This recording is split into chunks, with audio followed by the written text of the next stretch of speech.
开放世界游戏的真实感源于它遵循自洽的法则，具有完整的生态闭环，形成一个自运转的小世界，而你则是恰巧造访这个世界的旅行者。生态打造的成功与否，或许不是玩家进入游戏马上就能感受得到的，但是一定能影响他们长期体验的东西。因此，在原神的场景创作过程当中，我们依据完整的法则，制定了每个地区对应的气候、植被、生物，乃至受此影响的人文与文明形态，使它自成一体，有完整的脉络可循。在素材收集阶段呢，黄龙景色就给我们留下非常深刻的印象，然后标志性的该化的瀑布就成了璃月的绿化师的一个原型。这种梦幻的气质为整个区域的话风貌增添不少的色彩。然后我们发现呢，黄龙由于就是海拔跨度大，然后生态多样性也为我们的整个游戏的生态提供了非常好的参考。我之所以非常了解黄龙，就是因为我在这之前几乎每年都要去那边开展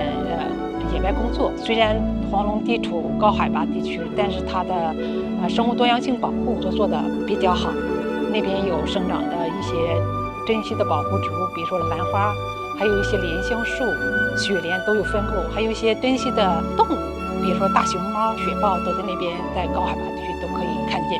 黄龙自然保护区可以说是珍贵的野生植物的种子资源库、保存库。我们将黄龙作为蓝本之一，对璃月进行全面的生态规划。璃月气候特征与我国西南地区相似，春暖秋凉，四季分明。璃月设定上受盐属性的影响，场景以暖色调为主，植被也选取了胡杨作为参考。高海拔地区有槐松，平原及河滩生长着竹、梅、银杏类植物。野外生物则有惯常在岩壁间来去的鹤、蜥，以及河滩上的各式鱼蟹。这些基于现实设计的物种与幻想程度更高的动植物一起，构成了璃月独有的生态。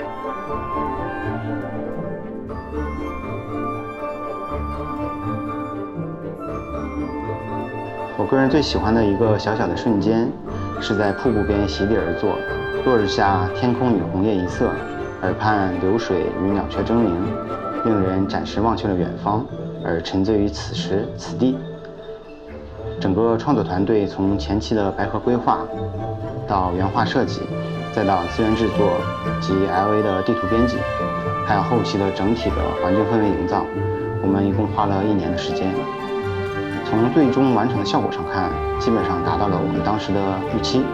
但是还有很多做得不够到位的地方。整个团队经过璃月和蒙德的历练和磨合积累，相信未来会有更亮眼的东西呈现给大家。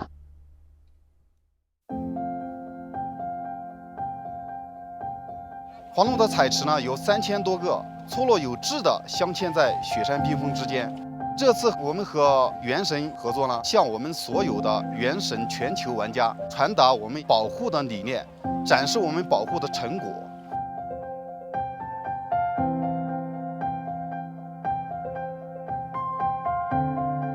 在实地考察了这么多现实美景之后，我们还有一点愿望，